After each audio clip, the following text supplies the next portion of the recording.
సంవత్సరకాల Bible పఠన ప్రణాళికలో 175వ రోజు జూన్ 23వ తారీఖు.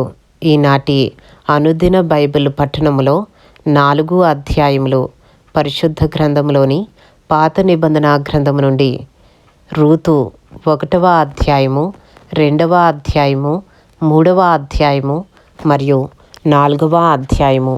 ఈనాటి భాగములోని 4 అధ్యాయములలో మొదటి అధ్యాయము పరిశుద్ధ గ్రంథంలోని 8వ పుస్తకమైన పాత నిబంధన గ్రంథంలోని రూతు ప్రారంభము.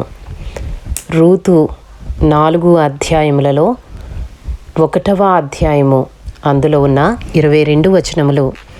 న్యాయాధిపతులు ఏలిన దినములయందు దేశములో కరువు కలుగగా యూదా బెత్లెహేము నుండి ఒక మనుష్యుడు తన భార్యను తన 2 కుమారులను వెంటబెట్టుకుని మోయాబు దేశమున కాపురముండుటకు వెళ్ళెను.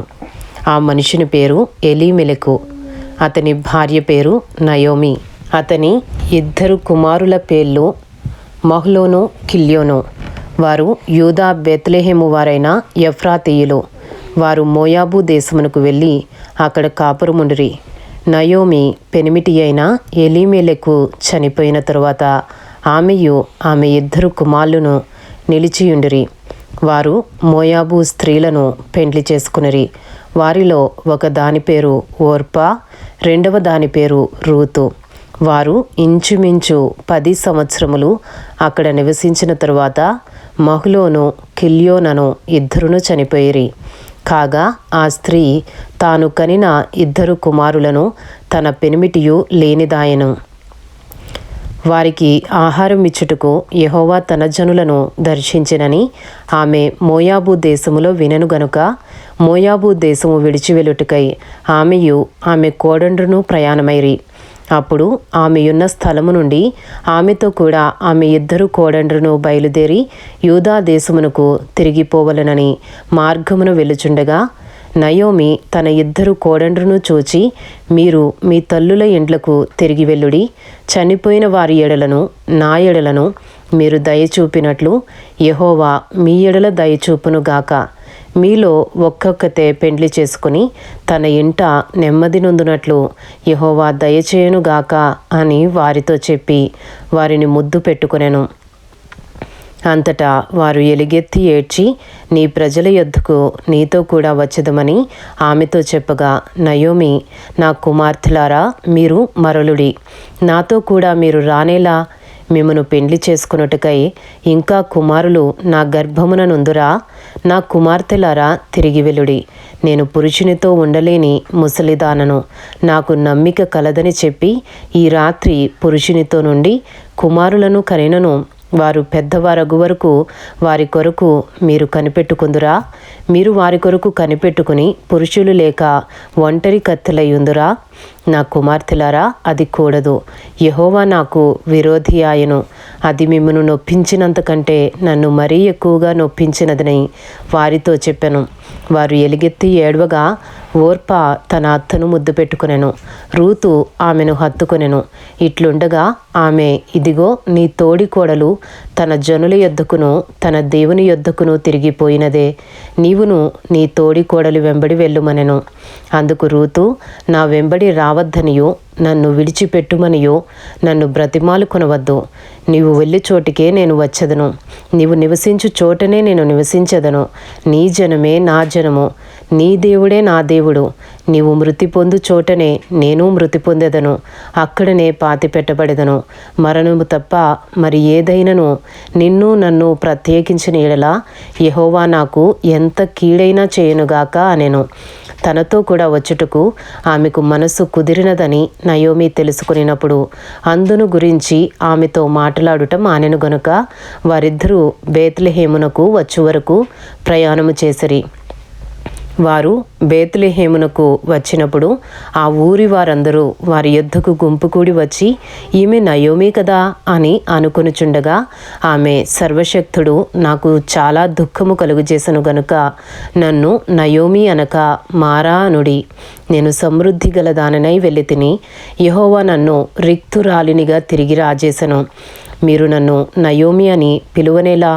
యెహోవా నా మీద విరుద్ధముగా సాక్ష్యము పలికెను, సర్వశక్తుడు నన్ను బాధపరిచెను అని వారితో చెప్పెను.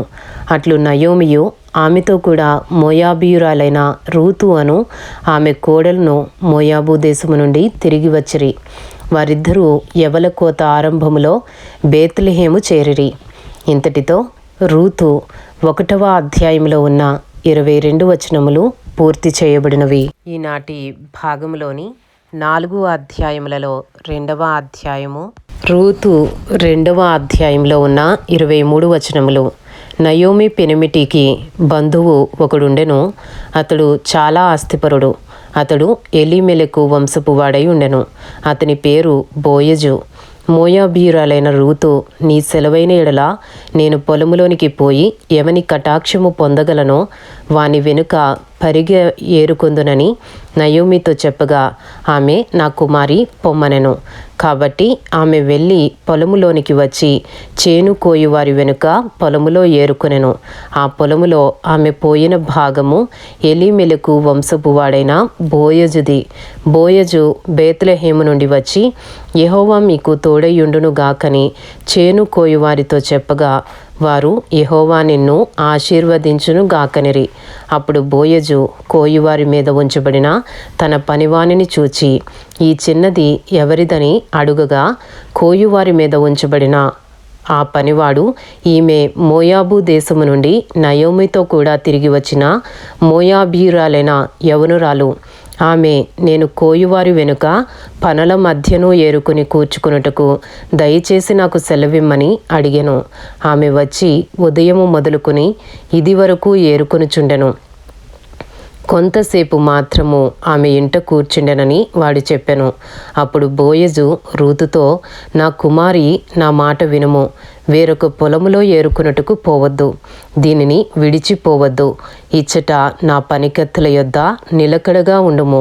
వారు కోయి చేను కనిపెట్టి వారిని వెంబడించుము. నిన్ను ముట్టకూడదని యవనస్తులకు ఆజ్ఞాపించి ఉన్నాను. నీకు దాహమగునప్పుడు కుండల యొద్దకు పోయి పనివారు చేదిన నీళ్లు త్రాగుమని చెప్పెను. అందుకు ఆమె సాగిలపడి తల వంచుకొని, ఏమి తెలిసి పరదేశినైన నాయందు లక్ష్యముంచునట్లు నీకు కటాక్షము కలిగెనో అని చెప్పగా, బోయజు, నీ పెనిమిటి మరణమైన తరువాత నీవు నీ అత్తకు చేసినదంతయు నాకు తెలియబడెను. నీవు నీ తల్లిదండ్రులను, నీ జన్మ భూమిని విడిచి ఇంతకు ముందు నీవు ఎరుగని జనమునొద్దకు వచ్చితివి. యెహోవా నీవు చేసిన దానికి ప్రతిఫలమిచ్చును. ఇశ్రాయేలీల దేవుడైన యెహోవా రెక్కల క్రింద సురక్షితముగా ఉండునట్లు నీవు వచ్చితివి. ఆయన నీకు సంపూర్ణమైన బహుమానమిచ్చునని ఆమెకు ఉత్తరమిచ్చెను. అందుకు ఆమె, నా ఏలినవాడా, నేను నీ పనికత్తెలలో ఒకదానను కాకపోయినను నీవు నన్ను ఆదరించి నీ దాసురాలినగు నాయందు ప్రేమ కలిగి మాట్లాడితివి గనుక నా ఎడల నీకు కటాక్షము కలుగనిమ్మని చెప్పెను. బోయజు, భోజన కాలమున నీవిక్కడికి వచ్చి భోజనము చేసి చెరకలో నీ ముఖముంచి తినుమని ఆమెతో చెప్పగా, చేను కోయువారి యొద్ద ఆమె కూర్చుండెను. అతడు ఆమెకు పేలాలు అందియ్యగా ఆమె తిని తృప్తి పొంది కొన్ని మిగిల్చెను. ఆమె ఏరుకునుటకు లేచినప్పుడు బోయజు, ఆమె పనల మధ్యను ఏరుకొనవచ్చును. ఆమెను అవమానపరచకుడి, మరియు ఆమె కొరకు పిడికెళ్ళు పడవేసి ఆమె ఏరుకొనున్నట్లు విడిచిపెట్టుడి. ఆమెను గద్దింపవద్దని తన దాసులకు ఆజ్ఞాపించెను. కాబట్టి ఆమె అస్తమయము వరకు ఆ చేనిలో ఏరుకొనుచు తాను ఏరుకునిన దానిని దుల్లగొట్టగా అవి దాదాపు తూమెడు యవలాయెను. ఆమె వాటిని ఎత్తుకుని ఊరిలోనికి వచ్చినప్పుడు ఆమె అత్త ఆమె ఏరుకునిన వాటిని చూచెను. ఆమె తిని తృప్తి పొందిన తరువాత తాను మిగిల్చిన దానిని చూపించి ఆమెకిచ్చెను. అంతటా ఆమె అత్త ఆమెతో, నేడు నీవెక్కడ ఏరుకుంటివి, ఎక్కడ పని చేసితివి, నీయందు లక్ష్యముంచినవాడు దీవింపబడునుగాక అనగా, ఆమె తాను ఎవని యొద్ద పనిచేసెనో అది తన అత్తకు తెలియచెప్పి, ఎవని యొద్ద నేడు పనిచేసితనో అతని పేరు బోయజు అనెను. నయోమి బ్రతికియున్న వారికిని చచ్చిన వారికిని ఉపకారము చేయుట మానని ఇతడు యెహోవా చేత ఆశీర్వదింపబడునుగాక అని తన కోడలితో అనెను. మరియు నయోమి, ఆ మనుష్యుడు మనకు సమీప బంధువుడు, అతడు మనలను విడిపింపగల వారిలో ఒకడని చెప్పగా మోయాబీయురైన రూతు, అంతేకాదు అతడు నన్ను చూచి తనకు కలిగిన పంట కోత అంతయు ముగించు వరకు తన పనివారి యొద్ద నిలకడగా ఉండుమని నాతో చెప్పెననెను.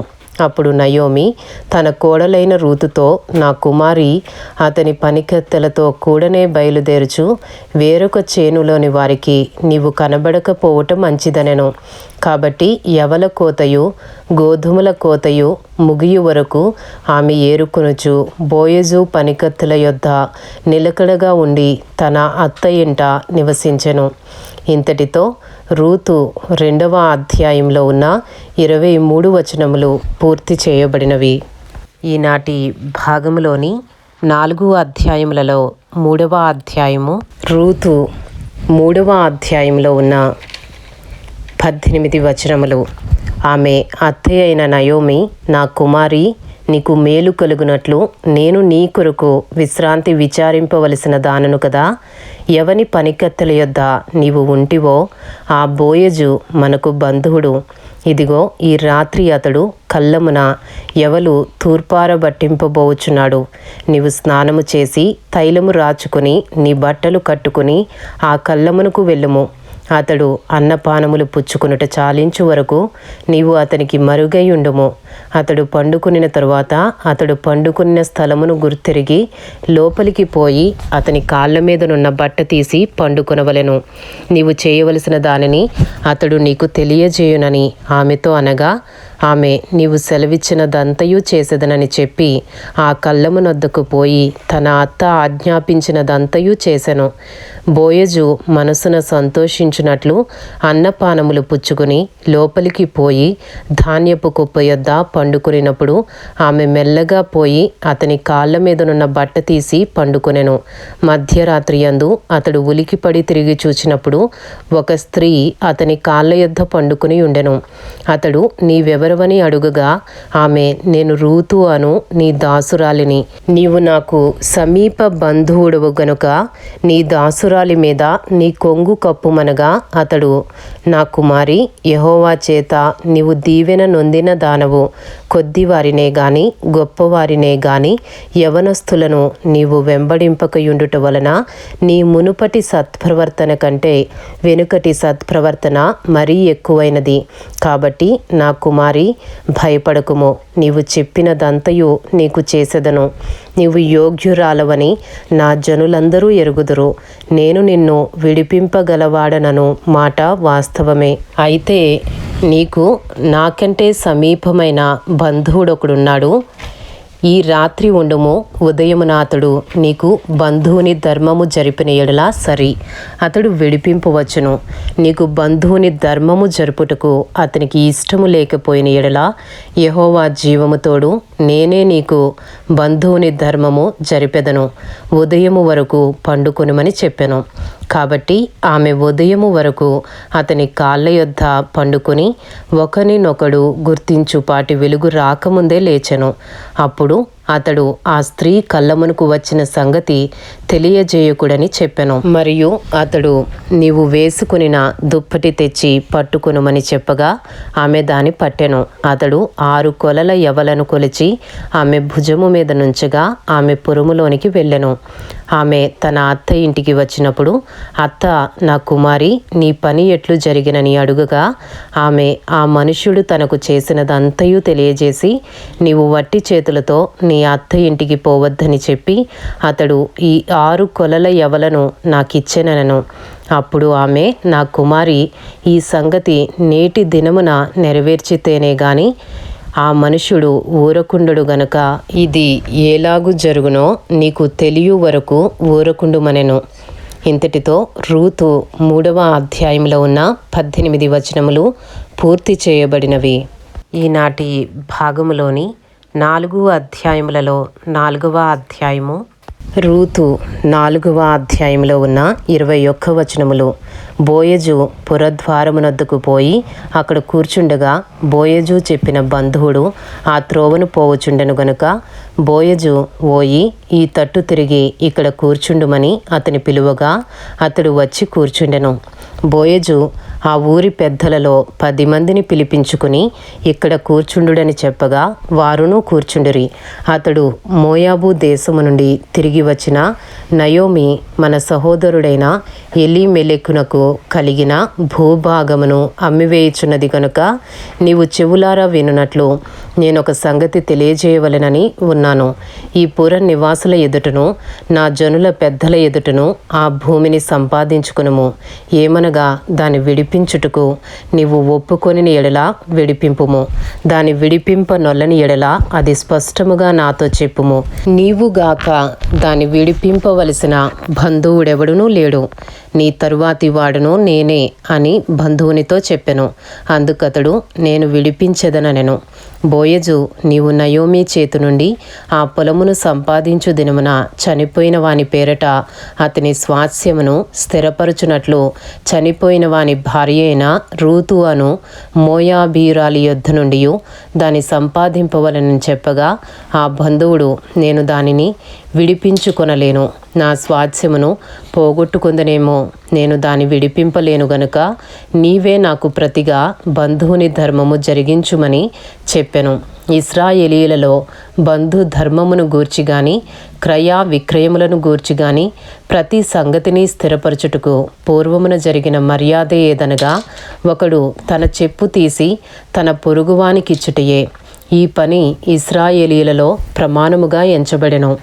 ఆ బంధువుడు నీవు దానిని సంపాదించుకునమని బోయజుతో చెప్పి తన చెప్పు తీయగా బోయజు ఎలీమెలెకునకు కలిగినది యావత్తును కిల్యోనుకును మహులోనుకును కలిగినది యావత్తును నయోమి చేతి నుండి సంపాదించితినని నేనన్నందుకు మీరు ఈ దినమున సాక్షులై ఉన్నారు. మరియు చనిపోయిన వాని పేరట అతని స్వాస్యమును స్థిరపరచునట్లును చనిపోయిన వాని పేరు అతని సహోదరులలో నుండి అతని స్థలము యొక్క ద్వారము నుండి కొట్టివేయబడకయుండునట్లును నేను మహ్లోను భార్య అయిన రూతను మోయాబీరాలిని సంపాదించుకుని పెండ్లి చేసుకొనుచున్నాను. దీనికి మీరు ఈ దినమున సాక్షులై ఉన్నారని పెద్దలతోనూ ప్రజలందరితోనూ చెప్పెను. అందుకు పురద్వారమున నుండిన ప్రజలందరూ పెద్దలను మేము సాక్షులము, యెహోవా నీ ఇంటికి వచ్చిన ఆ స్త్రీని ఇశ్రాయేలీల వంశమును వర్ధిల్ల చేసిన రాహేలును పోలిన దానిగాను లేయాను పోలిన దానిగాను చేయునుగాక. ఎఫ్రాతాలో నీవు క్షేమాభివృద్ధి కలిగిన వాడవై బేత్లెహేములో నీవు ఖ్యాతి నొందుదువుగాక. యెహోవా ఈ యవనురాలి వలన నీకు దయచేయు సంతానమును నీ కుటుంబమును తామారు యూదాకు కరిన పెరెసు కుటుంబము వలె ఉండునుగాక అనిరి. కాబట్టి బోయజు రూతును పెండ్లి చేసుకుని ఆమె యొద్దకు పోయినప్పుడు యెహోవా ఆమె గర్భవతి అగునట్లు అనుగ్రహించెను గనుక ఆమె కుమారుని కనెను. అప్పుడు స్త్రీలు ఈ దినమున నీకు బంధువుడు లేకుండా చేయని యెహోవా స్తుతి నొందుగాక, ఆయన నామము ఇశ్రాయేలీయులలో ప్రకటింపబడునుగాక. నిన్ను ప్రేమించి 7 కుమారుల కంటే నీకెక్కువగానున్న నీ కోడలు ఇతని కనెను. ఇతడు నీ ప్రాణము నోదార్చి ముసలితనమున నీకు పోషకుడగునని నయోమితో చెప్పిరి. అప్పుడు నయోమి ఆ బిడ్డను తీసుకుని కౌగిటనుంచుకుని వానికి దాదిగా ఉండెను. ఆమె పొరుగు స్త్రీలు నయోమి కొరకు కుమారుడు పుట్టెనని చెప్పి అతనికి ఓబేదను పేరు పెట్టిరి. అతడు దావీదునకు తండ్రి అయిన యెషయి యొక్క తండ్రి. పెరెసు వంశావళి ఏదనగా పెరెసు హెస్రోనును కనెను, హెస్రోను రామును కనెను, రాము అమ్మీనాదాబును కనెను, అమ్మీనాదాబు నయస్సోనును కనెను, నయస్సోను సల్మానును కనెను, సల్మాను బోయజును కనెను, బోయజు ఓబేదును కనెను, ఓబేదు యెషయిని కనెను, యెషయి దావీదును కనెను. ఇంతటితో రూతు 4వ అధ్యాయంలో ఉన్న 21 వచనములు పూర్తి చేయబడినవి. అలాగే రూతులో ఉన్న 4 అధ్యాయములు పూర్తి చేయబడినవి. ఇంతటితో పరిశుద్ధ గ్రంథంలోని 8వ పుస్తకమైన రూతు సమాప్తము. ఈనాటి భాగంలోని 4 అధ్యాయములు, రూతు 1వ అధ్యాయము, 2వ అధ్యాయము, 3వ అధ్యాయము మరియు 4వ అధ్యాయము పూర్తి చేయబడినవి. Thank you lord.